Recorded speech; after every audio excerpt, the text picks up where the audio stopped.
Meus amados irmãos, irmãs, o texto do Evangelho de hoje, na sua dramaticidade, porque é um grande drama que nós colhemos através da leitura, da escuta desta palavra, o que é a vida humana bem empregada e o que é a vida humana não bem investida. Depois da morte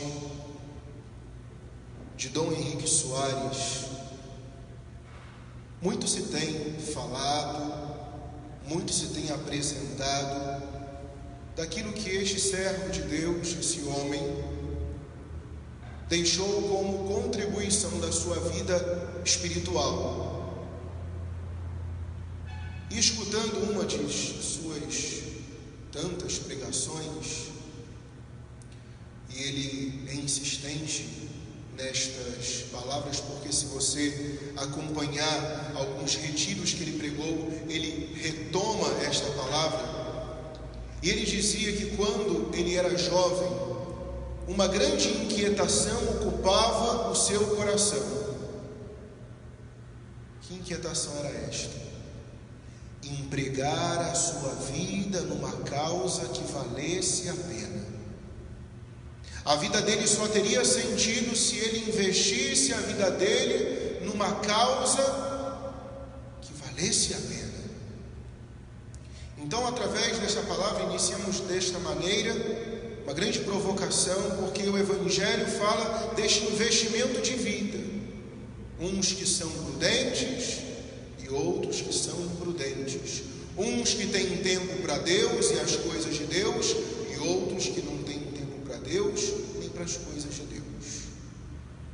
E o drama do Evangelho, por isso o padre, de forma bem pontual, foi proclamando o Evangelho, para que nós pudéssemos pensar um pouquinho como anda a nossa vida.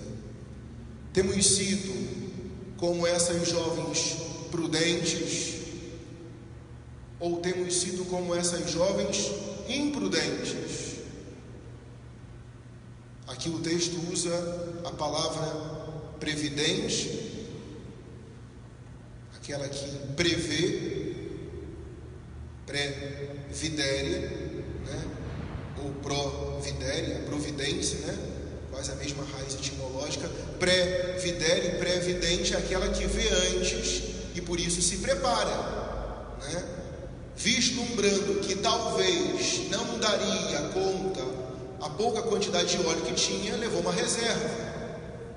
As imprevidentes ou as imprudentes são aquelas, deixa a vida me levar. E foram. Só que, e aqui Jesus está numa parábola, numa historieta, trazendo uma verdade. Só que no final, existe um resultado para as previdentes, para as imprevidentes. Aqui fala de um noivo. Está falando de uma responsabilidade entre Cristo e a igreja. Nós, enquanto igreja, somos essa noiva, que devemos esperar o noivo, que disse que vai voltar. Não se sabe se hoje, se amanhã, né? Ontem o padre terminava dizendo que poderia ser ontem, mas não foi. Mas pode ser hoje? Sinceramente, eu não tenho como eu garantir. Jesus, ele é tão pontual quando relata, fala sobre a parousia, que ele diz que nem o filho sabe, somente o pai.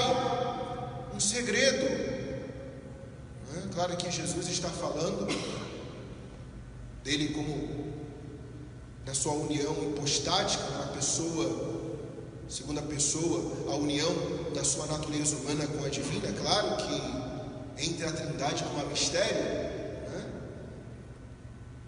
Mas é tão sério que, se Jesus de alguma maneira, e ao longo desses 20 séculos de cristianismo, quantos videntes já proclamaram o final do mundo, né?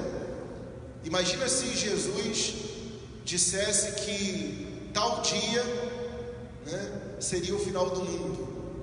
Aqui eu recordo de uma pregação, se não me engano, do Monsenhor Jonas, ou do Padre José Augusto, que ele dizia, né?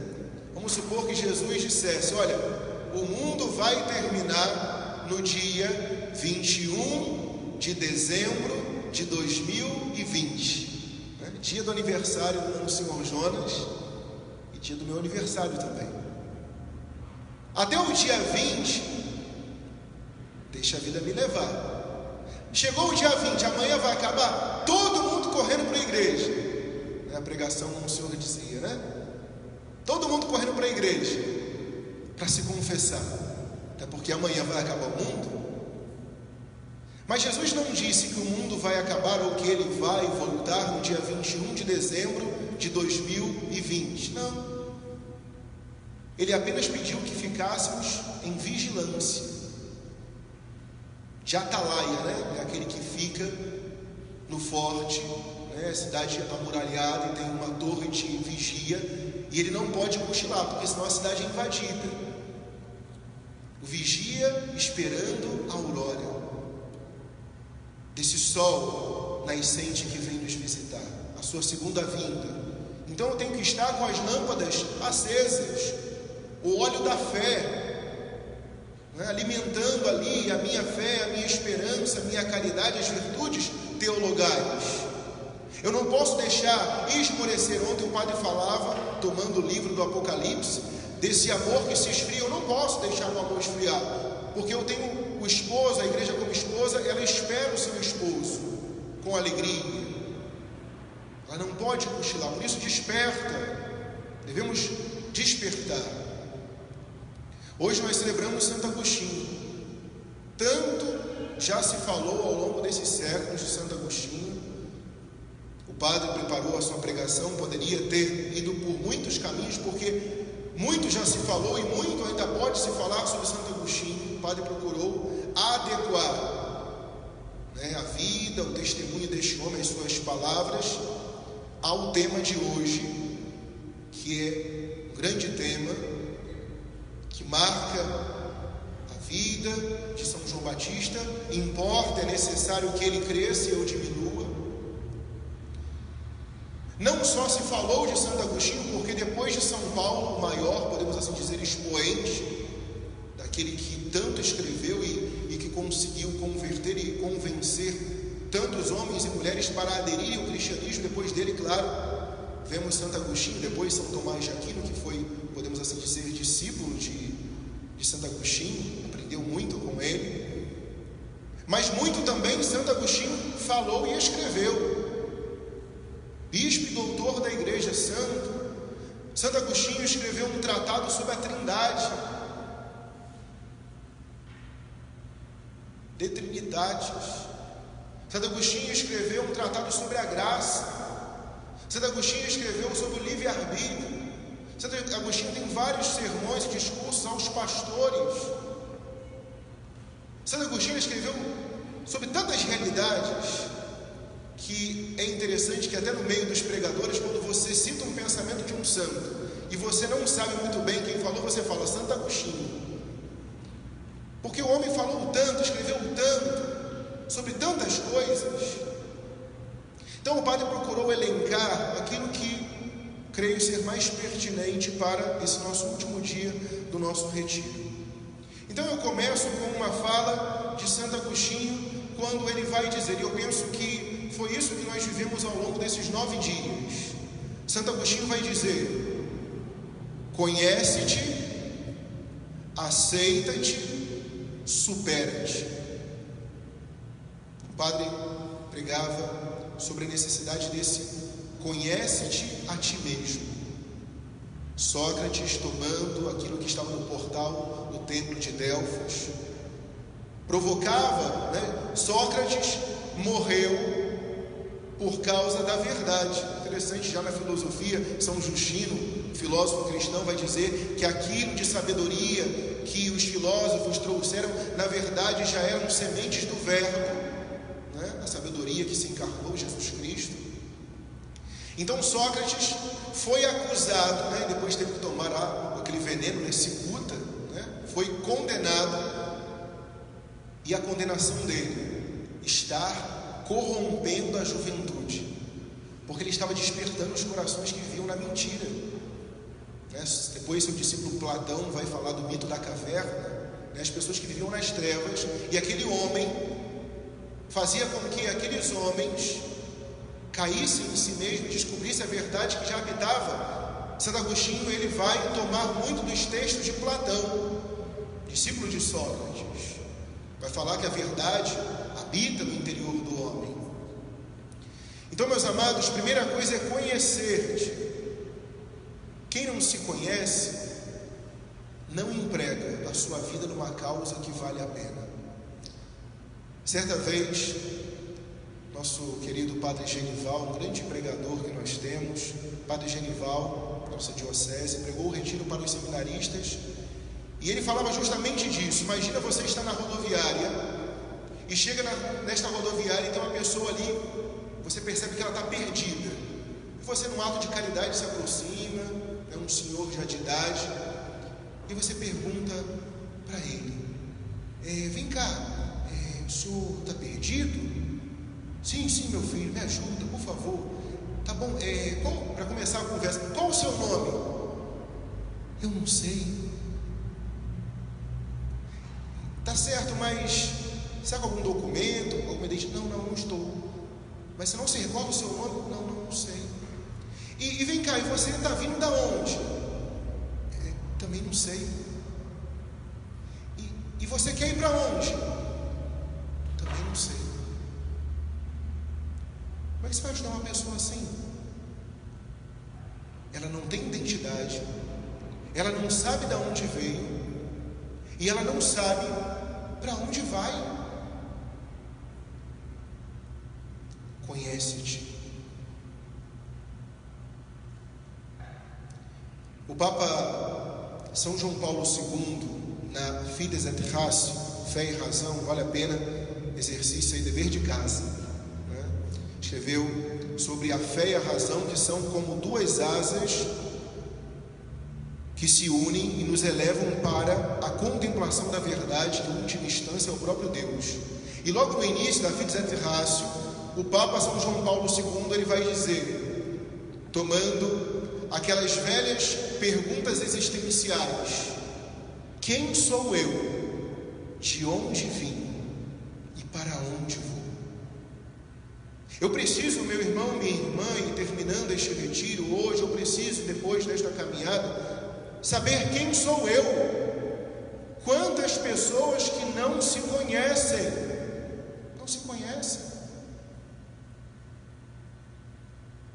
Faz um dever de casa, chega em casa, pega uma folha em branco e tenta elencar 10 qualidades suas. Do outro lado, 10 defeitos. Vamos ver até que número nós chegamos. É um exercício. Às vezes nós sabemos muito da vida do outro, o que passa na vida do vizinho, do ator, do jogador de futebol, mas eu não sei o que passa dentro de mim. E por isso o drama existencial, em quantas pessoas que perdem o sentido. Quem sou eu? De onde eu vim? E para o cristão nós temos uma resposta: eu vim de Deus. Mas para onde eu vou? Nós temos, como diz o prefácio da missa, uma origem e um destino eterno, Deus. A nossa vida é para Deus. Aceita-te. Quantas pessoas que não se aceitam como são? Porque o que somos? A humildade é a verdade. Nós somos miséria. Eu não sou nada, e do pó nasci. Mas tu me amas e morreste por mim. Todos nós conhecemos a soteriologia, a história da salvação. Sabemos que mesmo sendo nada, você imagina, Jesus não precisava, imagina Jesus passando por tudo que passou, agonia, no Horto das Oliveiras, minha alma está numa tristeza mortal, suou sangue, a flagelação. E Jesus, ele tinha uma coisa chamada visão beatífica. Naquele momento que Jesus sofria a paixão, por isso pesava sobre ele. Quem viu o filme do Mel Gibson pode ter bem presente aquela cena. Ele tinha o peso do pecado da humanidade sobre as suas costas, e na tentação o diabo fala com ele: não vale a pena. E Jesus tendo diante dos seus olhos cada pessoa que já passou por esse mundo antes dele, quem era, podemos assim dizer, do mesmo tempo que ele, e no futuro Jesus conseguia ver cada um de nós, porque ele é Deus, e ele via a história completa de cada um de nós, todas as vezes que nós o honramos e todas as vezes que nós o desprezamos. E Jesus podia ter dito: não vale a pena, mas ele foi. A flagelação, a cruz, ele foi até o fim.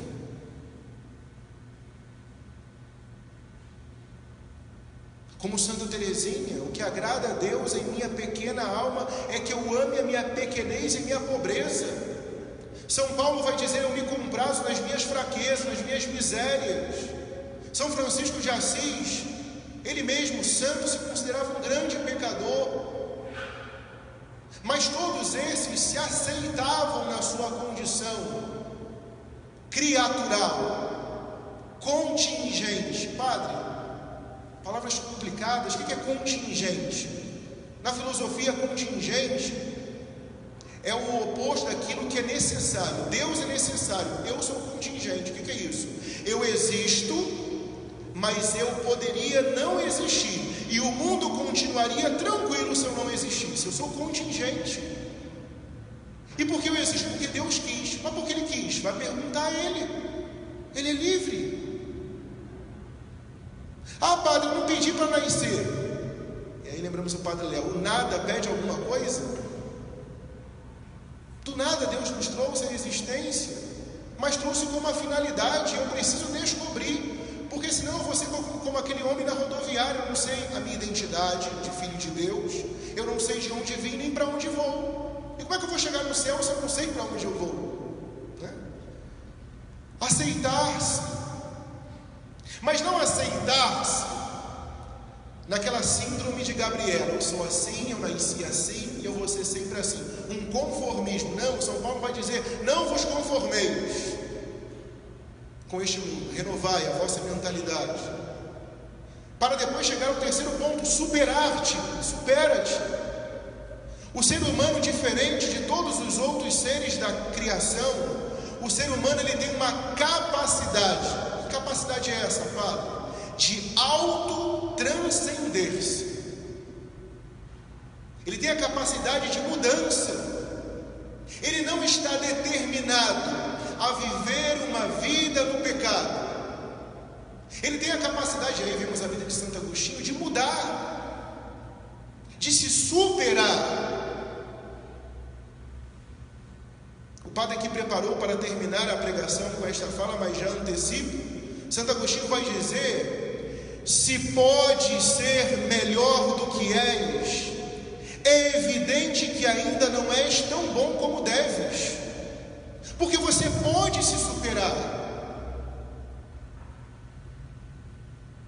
Nós devemos trazer um santo inconformismo, ou seja, o Padre Fernando, na sua vida como cristão, ainda não está satisfeito. Eu posso me doar mais, eu posso amar mais, eu posso servir mais, eu posso conhecer mais a Deus. E quantas pessoas que vão nesta vida rasteira, rasa, e vão se conformando: ah, mas isso não é para mim não, pai. Você vai ficar lendo a Bíblia, Sagrada Escritura, estudando o catecismo. Isso não é para mim não, pai. Fazer caridade, visitar doente, servir a igreja. Não, isso não é para mim não, pai. E aí nós vamos com as nossas justificativas: isso não é para mim não. E a pessoa nunca se supera. Ou nós achamos que a capacidade vem do homem. Não, a capacidade vem de Deus. Olhemos para os apóstolos, homens rudes. Se você compara São Paulo com São Pedro, coitado de São Pedro, mas olha o que esse homem fez. Então, meus irmãos, vamos parar um pouquinho com esse discurso, de menos-valia. de autopiedade. Ai, tadinho de mim, padre, eu não sou tão bom assim, padre. Ai, padre. Aí começa, né? Aí eu lembro das pregações do Padre Léo. Ó vida, ó céus, ó azar. Aí o Padre Léo fala: então morre, desgraçado, né? Você não se conhece, você não se aceita e você não quer se superar. Não, meus amados, o Padre Léo falava isso, claro, não está querendo que ninguém morra, né? Mas para provocar a pessoa uma mudança, desperta, para de ficar lambendo em suas próprias feridas. Madre Teresa de Calcutá, aquela velhinha, corcundinha, já alquebrada pelo tempo, ela dizia: se eu for ficar olhando para a miséria do meu barro, eu não faço nada. E quantas pessoas que ficam aí e passam a vida olhando para a miséria do seu barro e não fazem nada mesmo, porque não querem se superar. O Salmo de hoje vai dizer: reta é a palavra do Senhor. Reta. E aí Santo Agostinho, na sua vida, o padre aqui não tem a pretensão de fazer uma biografia da vida do santo, né? Eu acho que é interessante, por conta própria, cada um buscar depois, estudar, conhecer, pesquisar. Mas um dado me chamou a atenção na vida de Santo Agostinho. Quando ele estava, e todos nós que estamos nesse processo de conversão, sabemos que em muitos momentos Deus nos visita com sonhos, né? Uma palavra. Então Santo Agostinho estava um dia na sua casa, no jardim da sua casa, meditando, buscando a conversão. Ele que já tinha passado por tantos caminhos, um homem que tinha uma capacidade, uma eloquência gigantesca, mas como diz São Paulo na primeira leitura, que não se usou do recurso da retórica, porque São Paulo era o concurso, né? Para não esvaziar o poder da pregação sobre a cruz de Cristo. Mas Santo Agostinho, humanamente falando, ele era o cara. E ele buscou no maniqueísmo, né, correntes filosóficas do seu tempo, e em tantas buscas, aos poucos Deus foi quebrantando aquele coração. E um dia, né, e ele estava em oração, né, por isso que é importante, quando você vai tomar a palavra, você está em oração. Ali não é uma bula de remédio, não é um jornal, um periódico, é a palavra de Deus. E devemos pedir o mesmo Espírito que inspirou o autor sagrado, pedir que o Espírito Santo nos ilumine. Então ele estava rezando, e de repente ele escuta, como uma criança, cantando, cantarolando: toma e lê, toma e lê. E ele começou a se questionar: mas eu nunca ouvi essa música, toma e lê, toma e lê. E ele, com a palavra de Deus em suas mãos, né, abriu a palavra, e a palavra de Deus para ele, Romanos capítulo 13, 13 a 14. Comportemo-nos honestamente, como em pleno dia. Depois de toda a vida que Santo Agostinho tinha vivido, olha o que Deus estava revelando a este homem: toma e lê. Nada de orgias, nada de bebedeira, nada de desonestidades, nem de soluções, nada de contendas, nada de ciúmes. Ao contrário, revesti-vos do Senhor Jesus Cristo, e não façais caso da carne, nem lhe satisfaçais os apetites. Ali foi uma pancada no coração de Santo Agostinho. E ele depois testemunha esta visita de Deus ao seu coração. Agostinho é iluminado pela luz da verdade. Meus amados, aqui apenas um parênteses. Às vezes nós colocamos tantas vezes Deus na berlinda. Deus não fala comigo, Deus não responde às minhas orações. Santo Isidoro vai dizer que quando nós rezamos, nós falamos com Deus, mas quando nós lemos a Sagrada Escritura, Deus fala conosco. Ah, padre, Deus não responde a minha oração. Mas você gasta quanto tempo lendo a palavra da Escritura? Quanto tempo? Toma e lê, toma e lê, toma. assim que a gente fala? Toma. Nós não gastamos tempo para ler a palavra de Deus. E aí? Como é que fica? Como é que Deus ele vai se comunicar se eu não abro as portas para Ele? Claro que Santo Agostinho teve, ontem celebrávamos toda a oração de Santa Mônica, não estou desmerecendo todo o poder da intercessão. Também uma potência na pregação, Santo Ambrósio, o bispo que batiza Santo Agostinho, ele que conhecia a palavra de Deus por outros meios e querendo aprender a eloquência de Santo Ambrósio na pregação, ele acabou sendo persuadido pelo poder da palavra de Deus trazida por Santo Ambrósio, e ele se converte pela pregação. E depois de muito tempo ele vai dizer: interiori homini habitat veritas, no interior do homem habita a verdade. E aqui eu trago, meus amados, hoje rezando a liturgia das horas, mas aqueles que conhecem a autobiografia chamada Confissões, é um poema. Santo Agostinho, ele consegue com poucas palavras enriquecer-nos com a profundidade do que é a ação da graça de Deus em nós. E depois de tanto tempo, aqui é uma autobiografia, as Confissões, ele vai relatar todo o processo de sua conversão, tudo aquilo que Deus operou na sua alma, na sua vida, no seu coração. E lá, meio para o final já das Confissões, ele vai dizer: tarde te amei, ó beleza tão antiga e tão nova, tarde demais eu te amei. Ele que se converte com 32, 33 anos, depois de viver uma vida dissoluta. Tarde te amei, ó beleza tão antiga e tão nova, tarde demais eu te amei. Eis que habitavas dentro de mim e eu te procurava do lado de fora. Nós que fomos batizados, Santo Agostinho foi batizado já com 30 e poucos anos.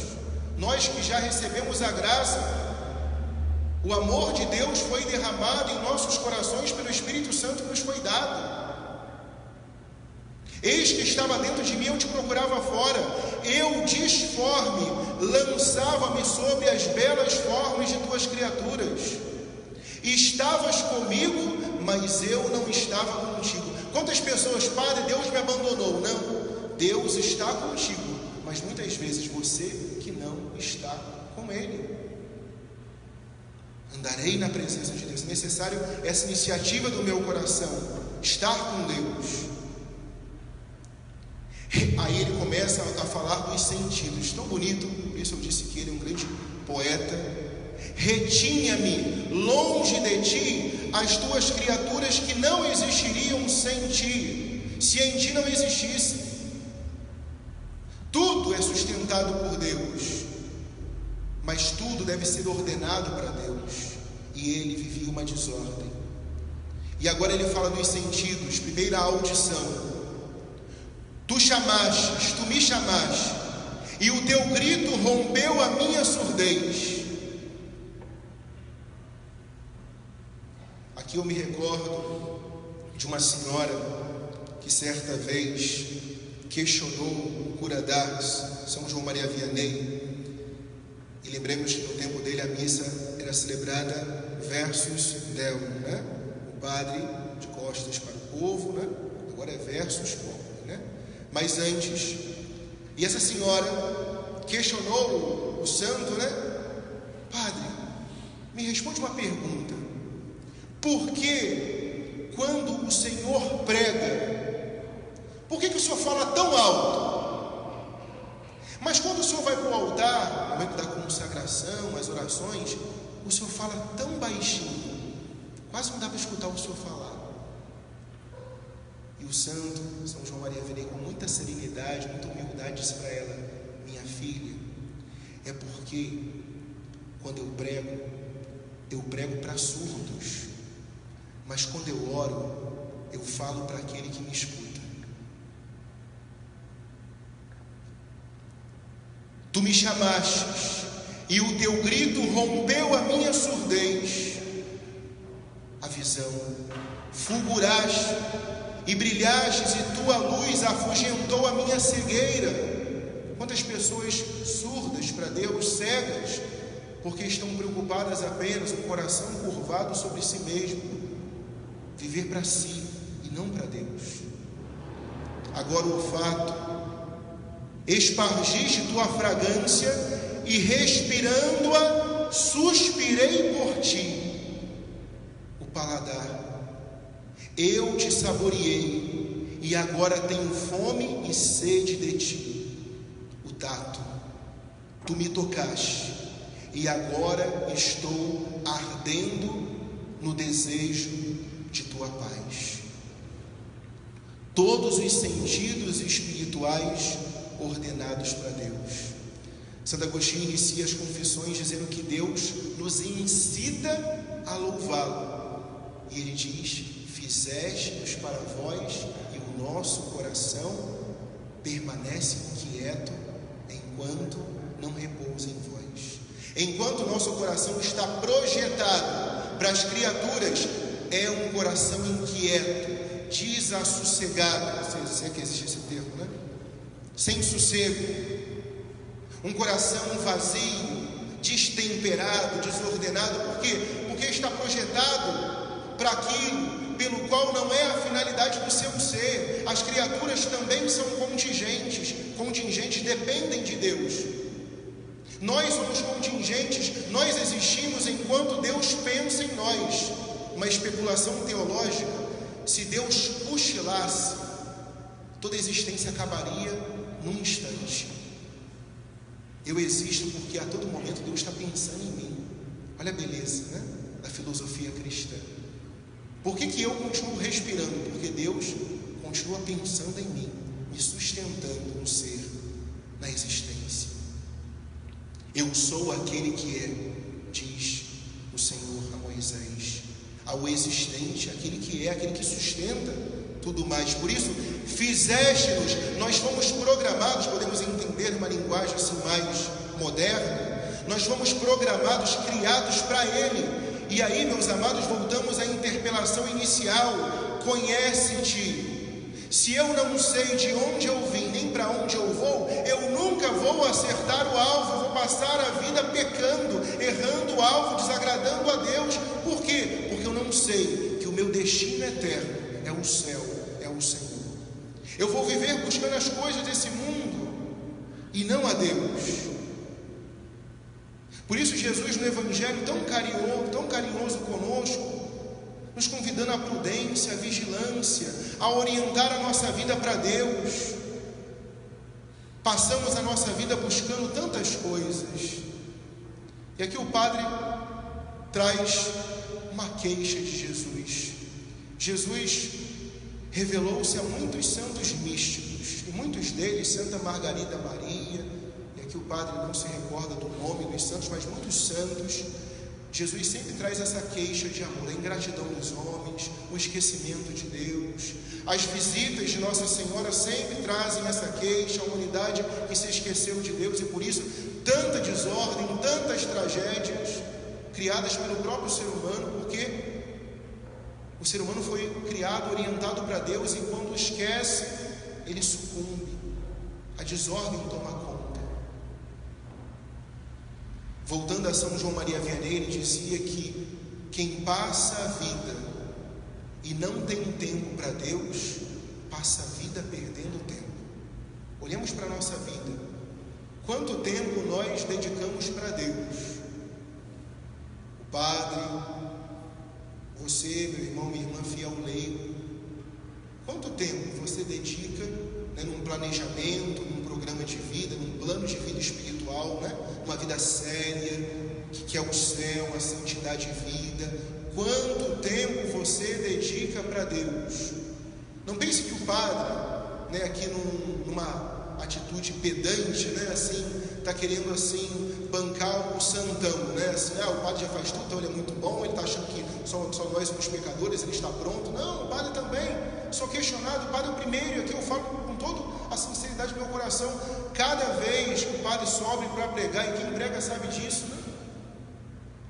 Às vezes ele está pregando lá e o Espírito Santo está fustigando nosso coração. Padre Fernando, vamos lá, cadê a convicção nisso que você está pregando? E você também, meu irmão, para também não colocar só o padre da berlinda, vamos entrar todo mundo da berlinda, você também. Quantas vezes que nós falamos, né, para aqueles que não são convertidos, que, né, Deus faz isso, Deus faz aquilo, mas eu mesmo não faço nada. Quanto tempo? Porque se eu passo a minha vida gastando tempo com tantas coisas, não Deus, eu passei a minha vida toda perdendo tempo.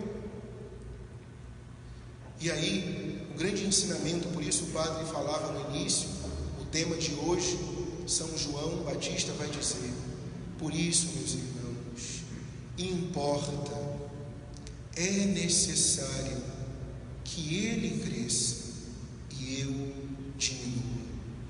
O caminho da conversão vivido por Santo Agostinho é justamente aquilo que São Paulo falou: vivo, mas não eu, é Cristo que vive em mim. O processo de conversão é um processo de cristificação, tornar-se Cristo, alter Christus, o outro Cristo, ipso Cristo, o próprio Cristo, parece nosso Senhor. Importa que ele cresça e eu diminua. Mas para isso, o padre já disse em outro momento, é necessário, vamos lá, meus irmãos, vamos lá, padre Fernando, se levantar do trono do nosso coração. E com muita humildade, reconhecendo, né, cabecinha baixa, eu não sou nada, eu achei que eu era tanta coisa, mas eu não sou nada, conhece-te, eu não sou nada. Jesus, olha, desculpa aí, Jesus, pelo meu orgulho, eu me achei bom demais, Jesus, e por isso eu sentei no trono do meu coração, porque eu achei que eu poderia dar conta da minha vida, eu achei que eu sabia demais para poder conduzir a minha vida sem a tua ajuda, mas quebrei a cara, e humilhado, coração contrito, humilhado, eu volto, levanto-me do trono do meu coração e digo para Jesus: Jesus, se assenta, esse lugar é teu, a minha vida é tua, ordena a minha vida, Jesus. Minha vida está essa bagunça que o Senhor está vendo, mas a partir de hoje, diante destas palavras, diante da consciência, conhece-te da miséria, aceita-te, aceita a tua condição miserável, porque somente, né, e aqui nós vemos, né, um dependente químico, quando começa o processo da cura, da libertação? Quando ele reconhece. O pior cego é aquele que não quer ver. O pior cego é aquele que é obstinado. Ontem o padre falava muito seriamente sobre o pecado. Depois o padre foi na internet pesquisar para ver se não estava falando bobagem, mas está lá, catequese do Papa Pio X sobre os pecados contra o Espírito Santo, 5 ou 6. Ele vai elencar um deles: obstinação no pecado. O que é obstinação no pecado? É aquela pessoa que é visitada a todo momento, Deus batendo na porta dela, tentando convencê-la que ela está errada, mas ela cega, né? Surda, eu estou certo, daqui não saio, daqui ninguém me tira. É um pecado contra o Espírito Santo, e Jesus diz que o pecado contra o Espírito Santo não tem perdão. A obstinação. E como é duro, meus irmãos, o Todo-Poderoso, ele se vê limitado diante de um coração determinado na obstinação, porque ele concedeu, e aí Santo Agostinho, né, a liberdade. Ele tenta convencer, e ele é o Todo-Poderoso, todos os meios, mas ele se vê limitado diante de um coração obstinado. Levanta-te do trono do teu coração, dá esse lugar para Jesus. Para terminar, meus amados, Santo Agostinho, que foi iluminado na sua inteligência e convidado na sua vontade, aprendeu o que significa seguir Jesus abraçando a cruz. E ele vai dizer: Senhor, é duro te seguir, mas é impossível te deixar. Na primeira leitura, São Paulo diz que ele prega a cruz de Cristo, insensatez para os que se perdem. Nós pregamos a cruz do Senhor, mas é insensatez para aqueles que se perdem. Sofrer com Cristo, abraçar a vida em Cristo, abraçar a vida de Cristo, morrer para mim mesmo, para as minhas opiniões, para as minhas pseudos vontades e opiniões, é duro, mas é o único caminho que liberta o nosso coração. Conhecereis a verdade, e a verdade vos libertará. Em nome do Pai, e do Filho, e do Espírito Santo.